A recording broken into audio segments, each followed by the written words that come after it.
एक रात जो हमेशा एविएशन हिस्ट्री में लिखी रहेगी। एक फ्लाइट जो अपने पैसेंजर के साथ हवा में घुल गई बिना किसी ट्रेस के।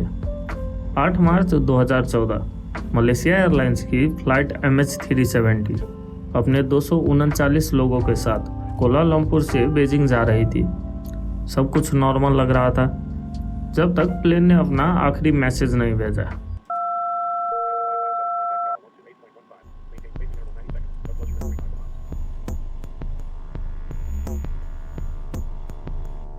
उसके बाद ना कोई सिग्नल, ना कोई कॉल फॉर हेल्प। रडार से गायब होने के बाद सिर्फ एक मिस्ट्री बाकी रह गई। एक ऐसी कहानी जो आज तक समझ नहीं आई क्या हुआ था उस रात।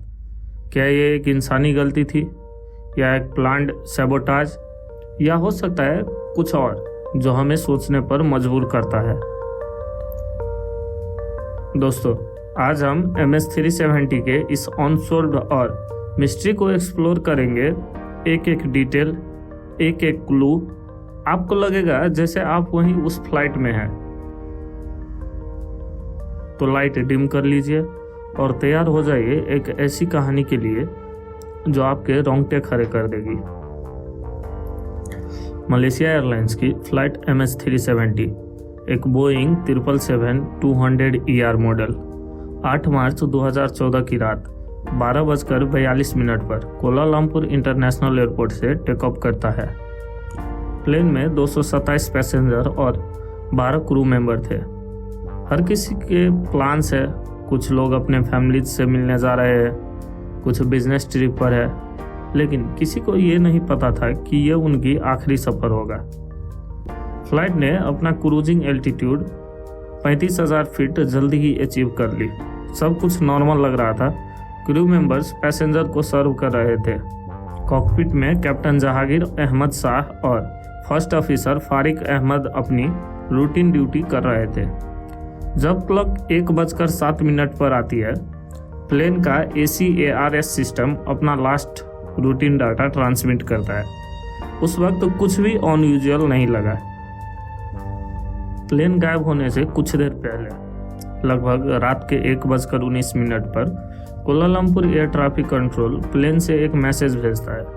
मलेशिया 370 हो ची मिन 120.9 से कांटेक्ट करिए। फ्लाइट का कैप्टन जहांगीर रिस्पॉन्ड करता है, गुड नाइट मलेशिया 370। लेकिन ये रिस्पॉन्स उनका आखिरी रिस्पॉन्स था। लगभग रात के 1:21 पर प्लेन का ट्रांसपोंडर बंद हो जाता है। ACARS सिस्टम भी साइलेंट हो जाता है। रडार स्क्रीन से प्लेन गायब हो गई थी। एक मैसिव बोइंग 777 जो सिर्फ सेकंड पहले ट्रैकेबल था, अब जैसे हवा में गायब हो गया हो। गुड नाइट मलेशिया 370 ये उनकी तरफ से आखिरी आवाज़ थी। उसके बाद सिर्फ सन्नाटा था। सिर्फ 2 मिनट बाद प्लेन का ट्रांसपोंडर बंद हो जाता है और वो रडार से गायब हो गया, जैसे वो हवा में घुल गया हो। ट्रांसपोंडर एक इलेक्ट्रॉनिक डिवाइस होता है जो एयरक्राफ्ट में इंस्टॉल किया जाता है। ये ट्रैफिक कंट्रोल को और रडार सिस्टम के साथ कम्युनिकेट करने के लिए यूज होता है। जब ATC रडार के एक सिग्नल एयरक्राफ्ट की तरफ भेजता है तो ट्रांसपोंडर इस सिग्नल का जवाब देता है और एयरक्राफ्ट के बारे में इंपॉर्टेंट इंफॉर्मेशन ट्रांसमिट करता है, जैसे फ्लाइट नंबर, एल्टीट्यूड, स्पीड। यह सिस्टम एयर ट्रैफिक कंट्रोलर को आसानी से एयरक्राफ्ट की लोकेशन और मूवमेंट ट्रैक करने में मदद करता है। अगर ट्रांसपोंडर ऑफ या मालफंक्शन हो गया तो एयरक्राफ्ट को ट्रैक करना मुश्किल हो जाता है, जैसे मलेशिया एयरलाइंस फ्लाइट MH370 के केस में हुआ था। अगली सुबह फ्लाइट को बीजिंग पहुंचना था, लेकिन जब फ्लाइट बीजिंग नहीं पहुंचा तो फ्लाइट को मिसिंग घोषित कर दिया गया। इसके बाद शुरू होता है एविएशन हिस्ट्री का सबसे बड़ा सर्च ऑपरेशन। MH370 के गायब होने के बाद एक मैसिव सर्च ऑपरेशन शुरू किया गया। पहले साउथ चाइना सी को स्कैन किया गया क्योंकि वहीं पर प्लेन एक्सपेक्टेड था, लेकिन वहां कुछ नहीं मिला। इनमार्सत सैटेलाइट के एनालिसिस ने एक नई कहानी सुनाई। सैटेलाइट के हैंडशेक सिग्नल ने रिवील किया कि प्लेन ने साउथर्न इंडियन सी की तरफ एक अनएक्सपेक्टेड टर्न लिया था। लेकिन अब प्रॉब्लम ये थी कि ये एरिया दुनिया का सबसे रिमोट और हॉस्टाइल रीजन में से एक है। सर्च ऑपरेशन का फर्स्ट फेज सरफेस सर्च था। प्लेन और शिप साउथ चाइना सी, मलाक्का स्ट्रेट और अंडमान सी को स्कैन करते हैं। ऑस्ट्रेलिया और चाइना जैसे कंट्रीज अपने एडवांस रिसोर्स लगाते हैं लेकिन कुछ नहीं मिलता। फिर शुरू होता है इसका सेकेंड फेज यानी under water search. Autonomous under water vehicle और सोनार टेक्नोलॉजी का यूज करके ओशियन फ्लोर को स्कैन किया जाता है, लेकिन साउदर्न इंडियन ओशियन का फ्लोर इतना रगड और माउंटेनियस है कि सर्च ऑपरेशन ऑलमोस्ट इम्पॉसिबल लगता है। हर बार एक डेड एंड मिलती है। लगभग प्लेन मिसिंग के 1 साल बाद रियूनियन आइलैंड के पास एक फ्लैपन मिलता है, एक पार्ट जो कंफर्म करता है कि प्लेन क्रैश हुआ था, लेकिन इसका एग्जैक्ट लोकेशन अब तक एक मिस्ट्री है। आखिर उस रात हुआ क्या? फ्लाइट MS-370 के गायब के पीछे का सच क्या है? बहुत सारी थ्योरीज है और हर थ्योरी अपने साथ एक टेरिफाइंग पॉसिबिलिटी लेके आती है। सबसे पहला थ्योरी है पायलट सुसाइड। एक थ्योरी कहती है कि कैप्टन जहांगीर ने ये क्रैश जानबूझकर किया। कैप्टन जहांगीर के घर पर एक फ्लाइट सिमुलेटर मिला था। उस सिमुलेटर में साउथ इंडियन ओशियन का सिमिलर रूट सिमुलेट करता है। क्या ये जानबूझकर किया गया साजिश है?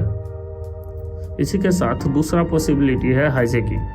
कुछ लोगों का मानना है कि प्लेन हाईजैक किया गया था, लेकिन हाईजैकर्स ने डिमांड क्यों नहीं की? पैसेंजर का फेथ क्या हुआ?